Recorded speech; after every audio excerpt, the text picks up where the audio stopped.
మీ పాత బంగారు నగల ఎక్స్చేంజ్ పై గ్రాముకు 150 రూపాయలు అదనంగా పొందండి. పాత నగకు మేమిచ్చే నగదు పోల్చి చూడండి. మార్కెట్లో కంటే లలితాలో అధిక నగదు పొందండి.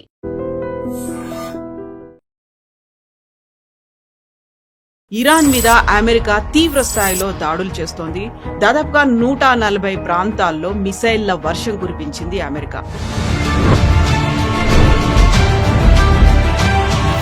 ఇంతకీ హర్ముజ్ జలసంధి ఓపెన్ ఉందా లేదా? శాంతి చర్చలు ఏమయ్యాయి? ఎందుకని ఇంత తీవ్ర స్థాయిలో అమెరికా అండ్ ఇరాన్ మధ్య దాడులు కొనసాగుతున్నాయి? లాస్ట్ వీక్ మాట్లాడుకున్నాము, అంత్యక్రియలు అయ్యే వరకు ఎదురు చూస్తారో ఆ తర్వాత తీవ్ర స్థాయిలో ఉండబోతున్నాయని. బట్ ఇరాన్ కంటే ముందు అమెరికా ఎందుకని ఇంత అగ్రెసివ్ స్టెప్ తీసుకుంది? స్ట్రెయిట్ ఆఫ్ హార్మోజ్ని ఒకసారి అమెరికా ఓపెన్ చేసి ఓపెన్ ఉంచుకుంటే మళ్ళీ ఇరాన్కి ట్రంప్ కార్డ్ ఏం లేవు, మళ్ళీ ఏం చేయలేరు వాళ్ళు. సో స్ట్రెయిట్ ఆఫ్ హార్మోజ్ ఏం చేస్తున్నారు, షిప్పులు వస్తే మనం రెగ్యులర్గా చూస్తున్నాం. ఒక షిప్ వాళ్ళు చెప్పిన రూట్ కాకుండా ఒమాన్ వైపు నుంచి వెళ్తే దాని మీద ఒక డ్రోనో లేకుండా మిసైల్ స్ట్రైక్ చేస్తారు. ఇక్కడ ఇరాన్ కెపాసిటీ వాళ్ళ దగ్గర ఎక్కువ కెపాసిటీ లేదు. వాళ్ళు చెప్తుంటారు ఎప్పుడైనా కానీ ఒక 100 స్టేట్మెంట్ ఎక్కువ ఇస్తాను, నేను వాన్ కొడతా, నేను వాన్ చేస్తా, అది చేస్తా, ఇది చేస్తా అంటే, కానీ వాళ్ళ దగ్గర కెపాసిటీ లేదు. ప్రొడక్షన్ కెపాసిటీ తగ్గింది వాళ్ళది.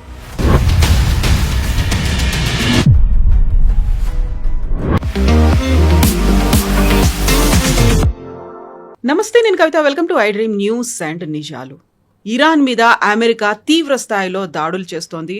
దాదాపుగా 140 ప్రాంతాల్లో మిసైళ్ల వర్షం కురిపించింది అమెరికా. ప్రతి దాడులని ఇరాన్ చేస్తోంది. హర్ముజ్ జలసంధి మూసేసినట్టుగా అనౌన్స్ చేసింది. బట్ అమెరికాకు చెందినటువంటి సెంట్రల్ కమాండ్ మాత్రం హర్ముజ్ జలసంధి ఓపెనే ఉంది అనేటువంటి మాట చెప్తోంది. దీంతో పాటుగా మొస్తఫా ఖమేనీ ఇరాన్ మీద, అందులోనూ ఆయతుల్లా అలీ ఖమేనీని చంపినటువంటి 13 దేశాధినేతలకు సంబంధించి ఒక థ్రెట్ అనేది రిలీజ్ చేశారు. ఆ 13 మంది తమకు శత్రువులుగా పరిగణిస్తున్నట్టుగా అనౌన్స్ చేశారు.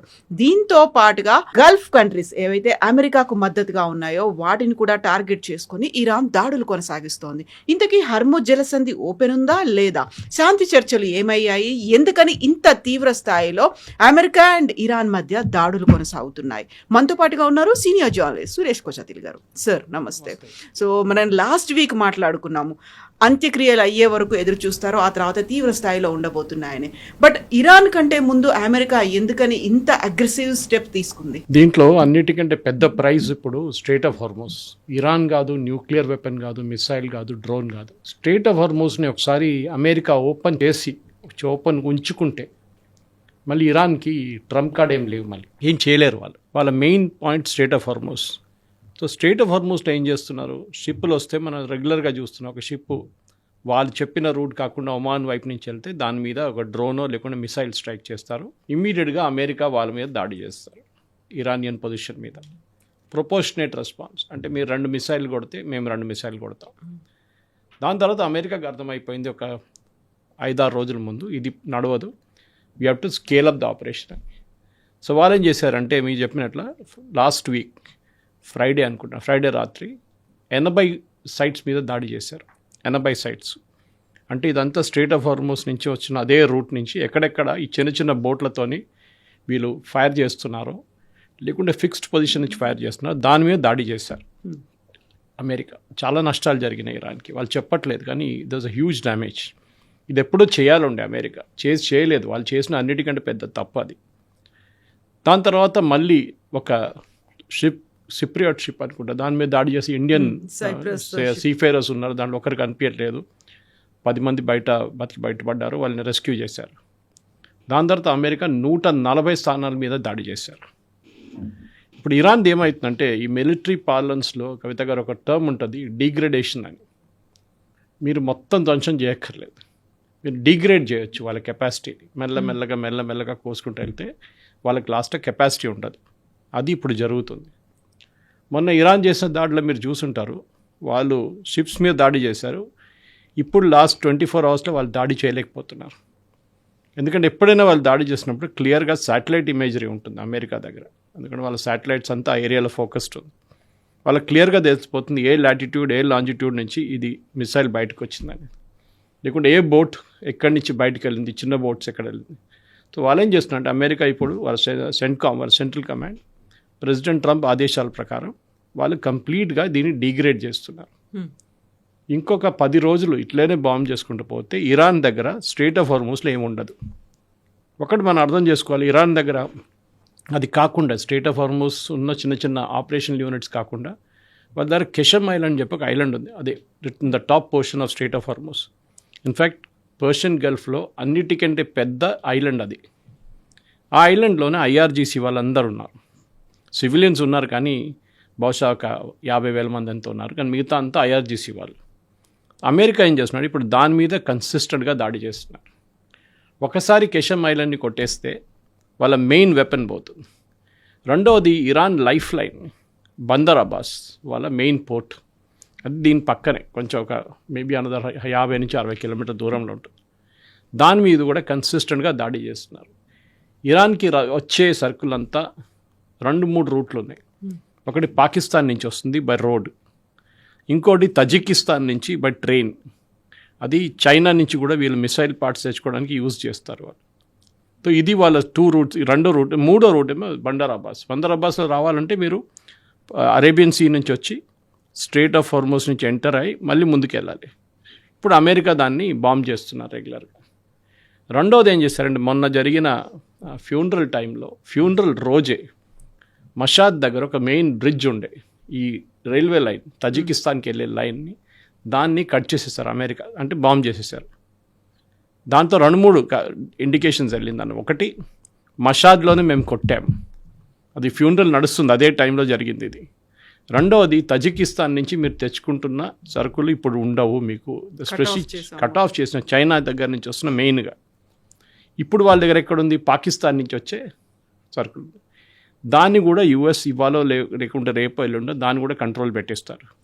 ఏం వెళ్తుంది ఇరాన్ కని పాకిస్తాన్ దగ్గర చెక్ చేయమంటారు. పాకిస్తాన్ నిజం చెప్పారు, అబద్ధాలు చెప్తారు వాళ్ళు. ఎందుకంటే వాళ్ళకి ఇరాన్తో చాలా మటుకు చాలా సంవత్సరాల నుంచి ఇట్లాంటి ట్రేడ్ రిలేషన్స్ ఉన్నాయి. ఈవెన్ దో వీరు షియాలు, వాళ్ళు సున్నీలు, ఇద్దరికి పడదు అసలు. యుద్ధానికి కూడా వెళ్ళారు ఒక సంవత్సరం ముందు. సో ఇరాన్ మీద ఈ జరిగే దాడిలో ఇప్పుడు ప్రెసిడెంట్ ట్రంప్ చేస్తున్న ఇది ఎప్పుడో చేయాలుండే. ఆ 40 రోజుల తర్వాత సీజ్ ఫైర్ చేయకుండా చేస్తుంటే ఇప్పుడు దాకా స్ట్రెయిట్ ఆఫ్ హార్మూజ్ కంప్లీట్గా ఓపెన్ ఉంటుంది. ఎందుకంటే ఇరాన్ కెపాసిటీ చాలా వాళ్ళ దగ్గర ఎక్కువ కెపాసిటీ లేదు.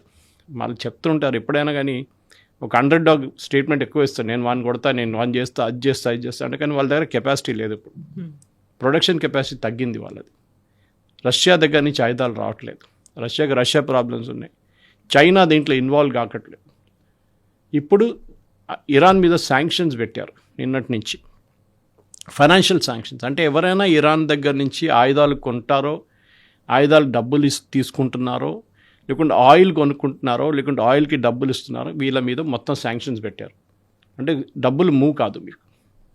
దానికోసం ఇప్పుడు ఇరాన్ ఏం చేయాలని ఇప్పుడు ఆలోచిస్తున్నారు. అక్కడ కూడా మీరు చూసుంటారు, ఈ ఫ్యూనరల్ నడుస్తున్న టైంలో ఆ 5 రోజుల్లో ఇరాన్లో ఉన్న పొలిటికల్ లీడర్షిప్ మీద దాడులు జరిగినాయి. మొన్న కూడా నేను ఎక్స్ప్లెయిన్ చేశాను మీకు.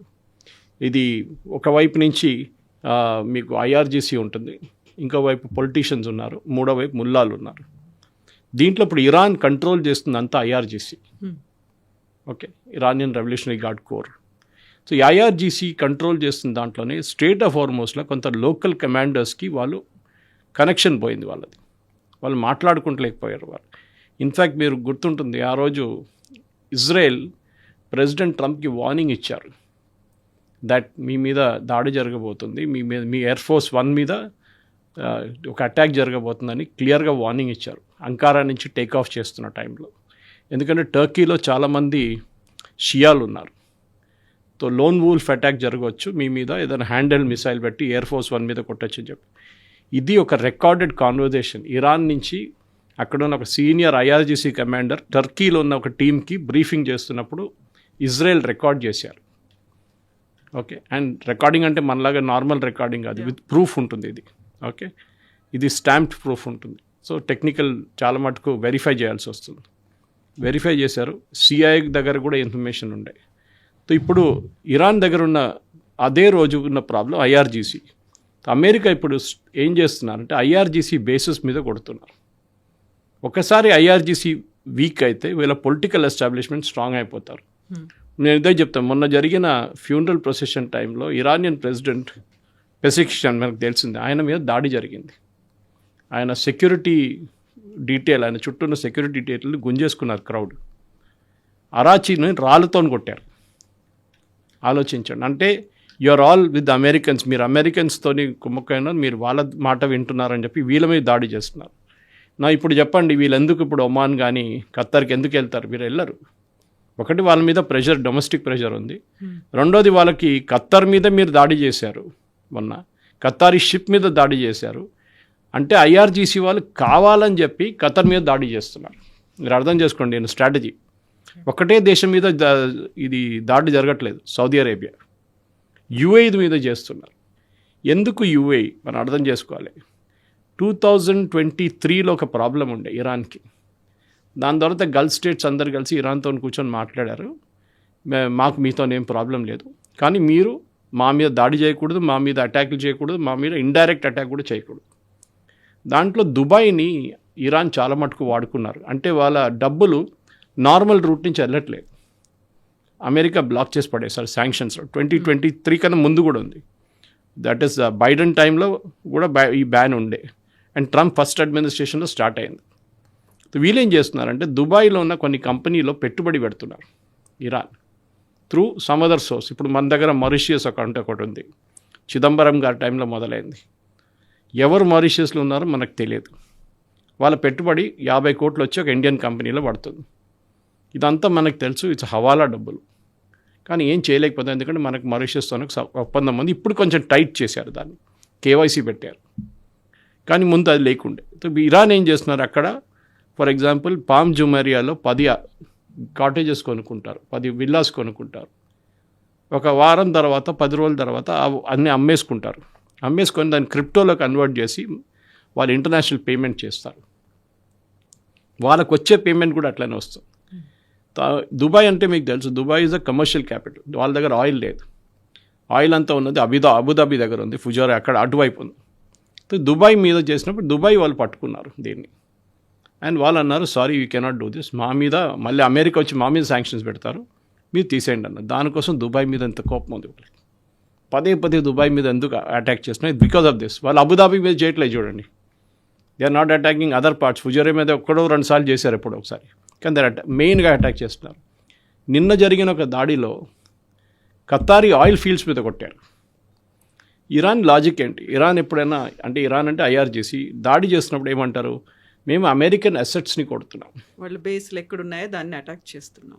కరెక్ట్. కానీ లాస్ట్ ఒక 5 రోజుల్లో చేసిన దాడిలో అమెరికన్ బేసెస్ వ్యతిరేకంగా ఏం వెళ్ళలేదు. అఫ్కోర్స్ జార్డన్లో ఒక మిసైల్ అటాక్ జరిగింది, ఒకటి కాదు 3 మిసైళ్ళు 8 డ్రోన్లు. దాంట్లో కూడా ఒక స్ట్రాటజీ ఉంది, ఎకనామిక్ స్ట్రాటజీ ఒకటి ఉంది. ఇరాన్ ఏం చేస్తారు, ఒక 25 డ్రోన్లు ఫైర్ చేస్తారు ఒకటేసారి.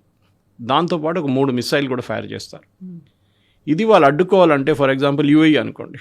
యూఏఈ దగ్గర అఫ్కోర్స్ ఐరన్ డోమ్ ఉంది. మనం ఖత్తర్ తీసుకుందాం. ఖత్తర్ ఏం చేస్తారు, దాన్ని అడ్డుకోవడానికి అమెరికన్ పేట్రియట్ మిసైల్స్ వాడతారు. ఒక్కొక్క పేట్రియట్ మిసైల్ $1 మిలియన్. మీరు అది ఫైర్ చేస్తారు. అక్కడి నుంచి వాడు 25 డ్రోన్లు పంపిస్తున్నాడు. మీరు ట్యాకిల్ చేయండి, మినిమం మీరు ఒక 10 మిసైల్స్ కొట్టాల్సి వస్తుంది మినిమం. అది కూడా అన్నీ అడ్డుకోలేదు, ఎందుకంటే మీ 25 వస్తున్నాయి. సో హోప్ఫుల్లీ మీరు ఎక్కడో 10 డైరెక్షన్ తప్పిపోతుందని చెప్పి మీరు క్యాల్కులేట్ చేస్తారు. అది టిపికల్ డ్రోన్ టెక్నాలజీ అట్లా వర్క్ అవుతుంది.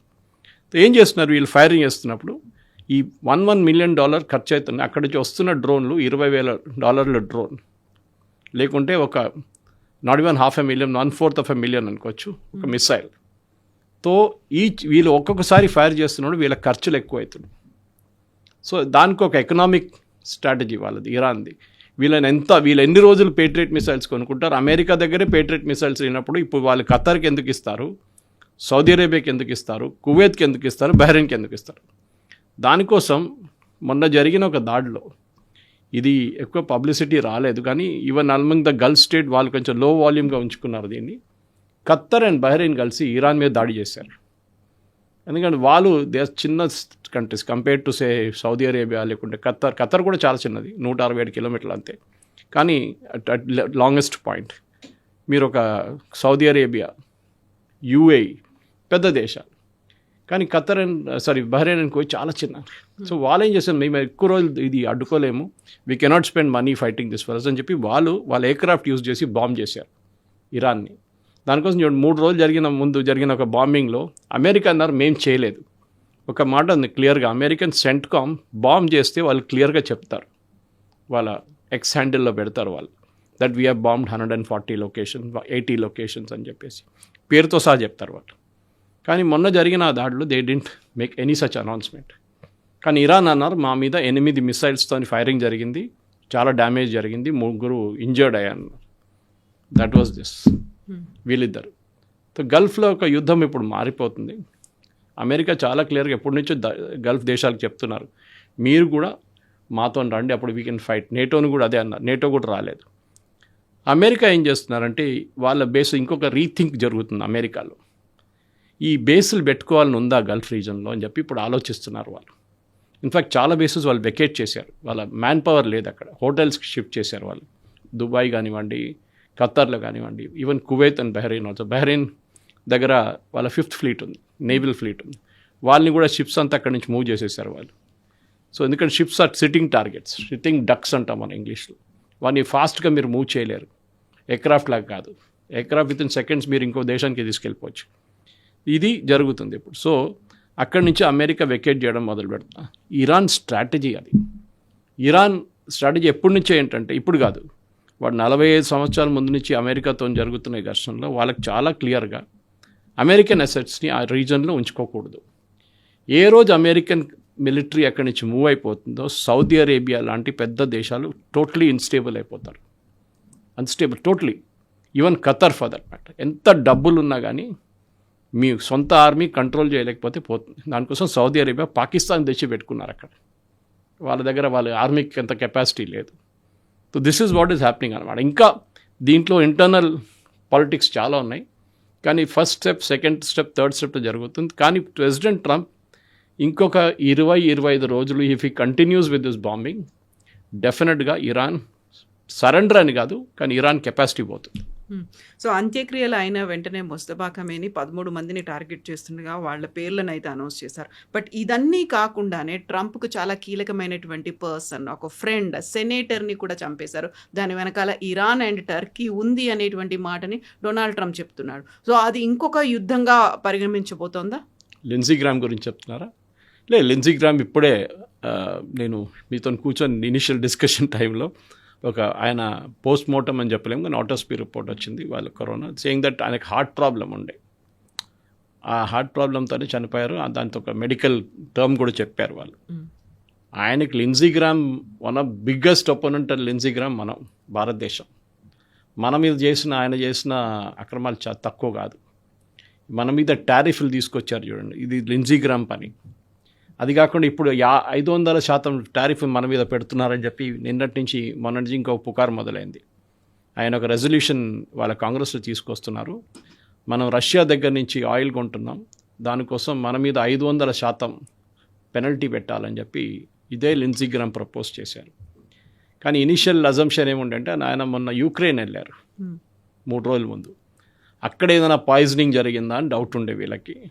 రష్యా చేపించారు, ఎందుకంటే రష్యా వ్యతిరేకంగా ఇది టోటల్ యాంటీ రష్యన్గా. రష్యా చాలా ఫేమస్ దీంట్లో. వాళ్ళ హిస్టరీ తీస్తే మీరు లండన్లో చేశారు వాళ్ళు ఒకసారి, and I think somewhere in Paris వాళ్ళ ఒపోనెంట్ని ఇట్లానే ప్రెసిడెంట్ పుటిన్ ఒపోనెంట్ని పాయిజన్ చేశారు. అది వాళ్ళ స్పెషాలిటీ. కానీ ఇది I don't think Lindsey Graham issue అది కాదు, ఎందుకంటే ఇప్పుడు మెడికల్ రిపోర్ట్ కూడా వచ్చేసింది ఆయన డైడ్ ఆఫ్ న్యాచురల్ కాసెస్ అని చెప్పి. సో ఇందులో ట్రంప్ ఉన్నాడు, నెతన్యాహు ఉన్నాడు, ఆ తర్వాత మార్కో రూపియో, పీటర్ హెగ్జెత్ ఉన్నారు, ఇలాంటి జర్మనీ నుంచి నాటో దేశాధినేతలు వీళ్ళందరూ కూడా ఉన్నారు. మెలోనీ ఎగ్జాక్ట్లీ, మెలోనీ కూడా ఉంది. సో ఇది ఒక ఎగ్జాస్టివ్ లిస్ట్ అని చెప్పొచ్చు. అంటే నేటో దేశాలు దీంట్లో పార్టిసిపేట్ చేయట్లేదు, కానీ నేటో బేసిస్ అక్కడ ఉంది. అక్కడి నుంచి అమెరికన్ ఎయిర్క్రాఫ్ట్ టేక్ ఆఫ్ చేస్తున్నారని ఒక వీళ్ళకి ఇరాన్కి ఒక సస్పిషన్ ఉంది, which is correct. UK stammer మీద కూడా they have given a list. 13 మందిలో ఆయన కూడా ఉన్నారు. ఆఫ్కోర్స్ దాన్ని సీరియస్గా తీసుకోవాలి, ఎందుకంటే మొన్న ఇరానియన్ స్టేట్ టీవీలో ఒక డిస్కషన్ చూశాను నేను. ఆఫ్కోర్స్ అరబిక్లో ఉండే, సబ్ టైటిల్ పెట్టి చూశాను నేను. దాంట్లో వాళ్ళు ఏమంటున్నారు, అయతొల్లా ఖొమేనీ సటానిక్ వర్సెస్ వచ్చినప్పుడు రాసినప్పుడు సల్మాన్ రుష్దీ మీరు ఒక ఫత్వా ఇష్యూ చేశారు. దట్ వాస్ బిఫోర్ ఈ పాస్ట్ 89లో ఆయన పోయారు. So most probably I think 85 దగ్గర కూడా జరిగింది ఇది. కానీ ఈయనకి ఏం చెప్తా, సల్మాన్ రుష్దీకి టాప్ లేయర్ సెక్యూరిటీ ఉండే యూకేలో కానీ ఆయన ఎక్కడున్నా కానీ, ఈవెన్ దో ఆయన ఇండియన్. అక్కడ ఉండి కూడా లాస్ట్లో మీకు తెలుసు ఒక 2 సంవత్సరాల ముందు ఆయన మీద ఒక దాడి జరిగింది. ఆయన స్టేజ్లో ఒక బుక్ రిలీజ్ ఫంక్షన్లో మాట్లాడుతున్నప్పుడు ఒక ఇరానియన్ పర్సన్ వచ్చి స్టాబ్ చేసి కన్ను మీద కొట్టారు. కన్ను పోయింది ఆయన complete. And he was in hospital చాలా రోజులు సీరియస్ కండిషన్లో ఉన్నారు. ఇప్పుడు ఈజ్ ఓకేనా. సో ఆలోచించండి, 85 అండ్ 2023 అనగానే మనకి ఎన్ని సంవత్సరాలు బట్టి 40-45 ఇయర్స్ తర్వాత కూడా ఫత్వానే ఉండిపోయింది. ఇది ఫత్వా కాదు, దిస్ ఈజ్ ఓన్లీ ఒక లిస్ట్. అంటే American president and Netanyahu main culprits అనమాట. మిగతా వాళ్ళందరూ కొలాటరల్ డ్యామేజ్. తో ఇది జరగదు, అది మనకందరూ తెలిసిందే. అది ఇరాన్ అప్పుడప్పుడు చెప్తుంటారు ఫత్వాలు ఇట్లాంటిది. కానీ సల్మాన్ రుష్దీని చూసినప్పుడు ఏదో ఒక రోజు ప్రెసిడెంట్ ట్రంప్ ఎప్పుడు ప్రెసిడెంట్గా ఉండరు కదా, కానీ ఆయనకు ప్రొటెక్షన్ ఉంటుంది సీక్రెట్ సర్వీస్ది. స్టామర్కి అంత ఉండదు. బ్రిటిష్ సెక్యూరిటీ చాలా వీక్ యాక్చువల్లీ. వాళ్ళు మీరు 10 డౌనింగ్ స్ట్రీట్ చూస్తే కూడా ఏదో మీరే బండి నడిపించుకొని వెళ్ళొచ్చు అని చెప్పేది. ఇప్పుడు వాళ్ళు గేట్స్ పెట్టారు అక్కడ, ముందు అది కూడా లేకుండే. You could drive pass the UK prime ministers house అనమాట. వెళ్తూ ఒక కార్ బాంబ్ బ్లాస్ట్ చేస్తే ఏమవుతుంది. అఫ్కోర్స్ ఆయన ఇప్పుడు రాజీనామా చేయబోతున్నారు, కొత్త ప్రధానమంత్రి వస్తున్నారు యూకేలో. మెలోనీని తీసుకోండి, ఆమెకు సెక్యూరిటీ చాలా మినిమల్. ఆమెను టార్గెట్ చేస్తే రేపు ట్రంప్ని టార్గెట్ చేసి మేమేం చేయలేకపోతే ఇంకా వీక్ ఎవరు ఉన్నారో సెక్యూరిటీ వాళ్ళ మీద టార్గెట్ చేస్తారు. Pete హెస్గెత్ possible. సో వాళ్ళు ఏం చేస్తున్నారంటే ఒక 13 పేర్లు ఇచ్చినా కానీ ఒక థ్రెట్ పర్సెప్షన్గా ఉంచుకుంటున్నారు. దాట్ ఈస్ మేము కావాలంటే చేయొచ్చు, మీ మీద దాడి చేయొచ్చు. ఇది వాళ్ళ స్ట్రాటజీ అన్నమాట. So Kavitha garu, Iran mental makeup మారింది లాస్ట్ 6 నెలల్లో. They have gone from a theocratic state to assassinating స్టేట్గా మారిపోయింది. అది దానికి కారణం ఒకటి, సుప్రీం లీడర్ చనిపోయిన తర్వాత వాళ్ళకి అర్థమైపోయింది నెక్స్ట్ ఎవరైనా సుప్రీం లీడర్ రానియండి. ఇప్పుడు ఈయన ఉన్నారు ముస్తఫా ఖమేని, కానీ ఆయన పబ్లిక్లో కనిపిస్తే ఇజ్రాయెల్ తీసేస్తారండి ఇమ్మీడియట్గా. అది బహుశా ఇజ్రాయెల్ చేస్తారు కూడా ఇప్పుడు.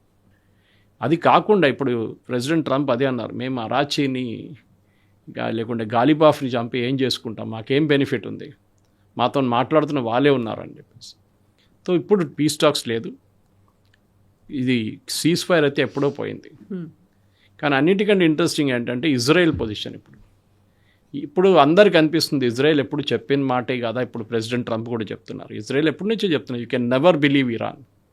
ఇప్పుడు కాదు, మీరు 45 సంవత్సరాలు 47 సంవత్సరాల ముందు నుంచి కూడా ఇరాన్ ఇదే పొజిషన్లో ఉన్నారు, ఎక్కడ మారలేదు వాళ్ళు. నెగోసియేషన్లో దే ఆర్ ఛాంపియన్స్. కానీ అన్నిటికంటే పెద్ద తప్పు ఇప్పుడు అమెరికాలో కూడా అందరు పెడుతున్నది ఈ మెమరాండమ్ ఆఫ్ అండర్స్టాండింగ్ కాదు. వాళ్ళు అదే అంటారు, ఇంత పువర్లీ ఎవరు డ్రాఫ్ట్ చేస్తారు. Iran will be administrating the strait of Hormuz. Administrating అనగానే ఇరాన్ ఏమన్నారు, మా కంట్రోల్ అంటున్నారు. దాన్ని ఆ వర్డ్ ఎవరు యూజ్ చేశారు? మార్కో రూబియోనా, లేకుంటే స్టీవ్ విట్కాఫ్నా, లేకుంటే జారెడ్ కుష్నర్, లేకుంటే షబాజ్ షరీఫా, అసీం మునీర్ షబాజ్ షరీఫ్కి ఇంగ్లీష్ అంత కంట్రోల్ లేదు, కానీ వీళ్ళకైనా కంట్రోల్ ఉండాలి కదా ఇంగ్లీష్ మీద. ఏ ఎంఓయూ కానీ ఏ ఒప్పందం చేసినా కానీ కవిత గారు చాలా కేర్ఫుల్ ఉండాలి. ఈవెన్ మనం ఒక కాంట్రాక్ట్, మీ స్టూడియోలో అయినా ఒక టెలివిజన్ కాంట్రాక్ట్ సైన్ చేస్తున్నప్పుడు ఫుల్ స్టాపులు కామాలు చూసుకోవాల్సి వస్తుంది. ఎందుకంటే it can be interpreted in any way you want. అంత పెద్ద డిస్ప్యూట్ ఉండదు అనుకోండి అమెరికా ఇరాన్ లాగా, కానీ ఆ డిస్ప్యూట్ని ఎప్పుడైనా చేయవచ్చు. ఇప్పుడు మీరు షిమ్లా అగ్రిమెంట్ తీయండి, డ్రాఫ్టింగ్ ఉంటుంది. ఇండస్ వాటర్ ట్రీటీ డ్రాఫ్టింగ్ ఉంది, కానీ దాంట్లో కూడా చాలా లూపోల్స్ ఉన్నాయి మనకి. అదే లూపోల్స్ మనం పట్టుకున్నాం ఇప్పుడు. సో ఈ లూపోల్ లేకుండా చేయడంలో ఎన్ని రోజులు చర్చ చేసి అన్నీ చేసి ఇంతమంది దాన్ని కన్ఫర్మ్ చేసిన తర్వాత 1.5 పేజెస్లో మీరు తప్పులు లేకుండా ఒక అగ్రిమెంట్ సైన్ చేశారంటే అర్థం కావట్లేదు. అదే టైంలో జేసీపీఏ చూడండి, 169 పేజీలు ఉన్నాయి ప్రెసిడెంట్ ఒబామా టైంలో. దాంట్లో ఒక్క పాయింట్ ఆఫ్ డిస్ప్యూట్ కూడా లేదు. ఎందుకంటే వాళ్ళు 2 సంవత్సరాలు తీసుకొని ఆ కాంట్రాక్ట్ని బ్యాక్ అండ్ ఫోర్త్ చూశాను. నేను ఈ మీడియాలో ఉన్నప్పుడే నేను ఒక ఏం చెప్తారు మెడికల్ బ్యాక్ ఆఫీస్ కంపెనీకి పనిచేశాను. వాళ్ళ దగ్గర నుంచి కాంట్రాక్ట్స్ వస్తుండే. సో నాకు కూడా కాపీ పంపిస్తారు, మీరు చెక్ చేయండి అని చెప్పేసి. 600 పేజీలు ఉంటుండే. అప్పుడు మా బాస్ నేర్పించారు నాకు ఒకటి, zeros are very important in life అని చెప్పి. ఎక్సెల్లో మనం జీరోస్ వాల్యూ లేదనుకుంటాం, కానీ లైఫ్లో వాల్యూ లేదు జీరోస్కి, మ్యాథమెటిక్స్లో. కానీ ఎక్సెల్లో పెట్టినప్పుడు కానీ కాంట్రాక్ట్లో పెట్టినప్పుడు జీరోకి వాల్యూ ఉంటుంది. ఇప్పుడు అదే జరిగింది ఇక్కడ. స్టేట్ ఆఫ్ హార్మోస్ని డిఫైన్ చేయలేదు మీరు క్లియర్గా. మీరు ఏం చెప్తారు, న్యూక్లియర్ టెక్నాలజీ గురించి, వాళ్ళ న్యూక్లియర్ టెక్నాలజీ ఎట్లా దాకా దాన్ని క్లియర్గా డిఫైన్ చేయలేదు. ఏ పాయింట్ని డిఫైన్ చేయలేదు. ఇప్పుడు అందరు తప్పు పడుతున్నారు ఎంఓయూని. ఎవరు డ్రాఫ్ట్ చేశారు? Who approved it? అది ఏదో చిన్న స్కూల్లో ఎంఓయూ కాదు ఇది, లేకుంటే ఒక చిన్న కంపెనీ ఇంకో కంపెనీ టేక్ ఓవర్ చేస్తున్న ఎంఓయూ కాదు. దిస్ ఈజ్ 2 దేశాల మధ్య నడిచిన చాలా రోజులు జరిచిన చర్చల తర్వాత చేసిన ఎంఓయూలోనే ఈ తప్పులంతా జరిగింది. Now there is no going back. ఇప్పుడు మీరు వెళ్ళి ఏం చర్చలు చేస్తారు? గాలిబాఫ్ కానీ అరాచి కానీ రేపు ఆల్రెడీ వాళ్ళు నిన్న ఖత్తర్ వాళ్ళు వచ్చారు కూడా ఇరాన్కి. ఇంత బాంబింగ్ జరిగిన తర్వాత ఆలోచించి ఖత్తర్ పొజిషన్ అంతా వీక్ అయిపోయింది. అఫ్కోర్స్ వాళ్ళ ప్రీవియస్ ఎమీర్ నిన్న చనిపోయారు, ఆయన ఈ పాస్ట్ అవే ఎస్టర్డే. సో వాళ్ళు మౌర్నింగ్లో ఉన్నారు. మౌర్నింగ్ ఉన్న రోజు కూడా వాళ్ళ మీద బాంబింగ్ చేశారు ఇరాన్. ఆలోచించండి, ఎవరైనా ఆ రోజు ఆపేస్తారు కదా.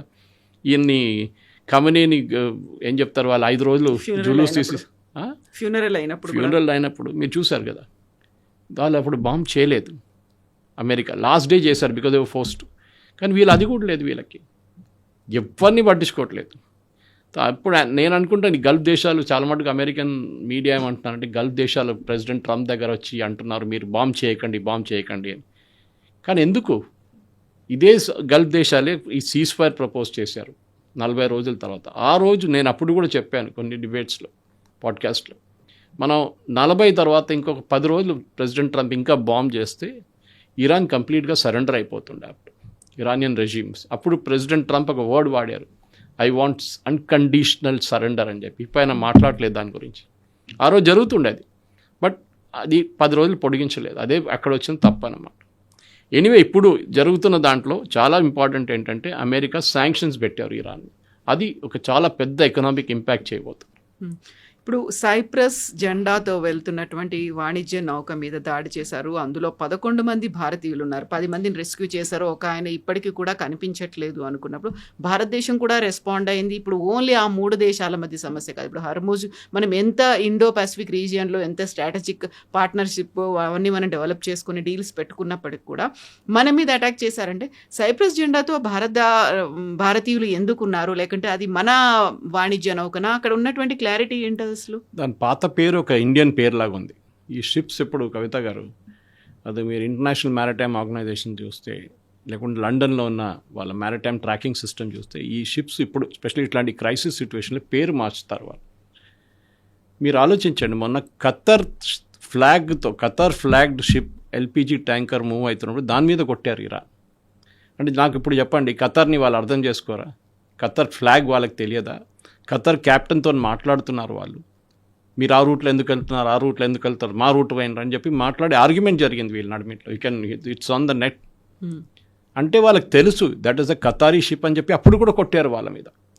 అంటే వాళ్ళకి భారతదేశమో ఖత్తరో లేకుంటే సౌదీ అరేబియా లేకుంటే కువైత్ బహ్రెయిన్ ఏ డిఫరెన్సియేషన్ లేదు. ఇరాన్లో ఉన్న రెవల్యూషనరీ గార్డ్, అదే చెప్పింది చూడండి, కెషమ్ ఐలాండ్ కానీ మిగతా చోట్లలో స్టేట్ ఆఫ్ హార్మోస్లో ఉన్న రెవల్యూషనరీ గార్డ్స్ బహుశా రెబెల్గా మారిపోయారు వాళ్ళు.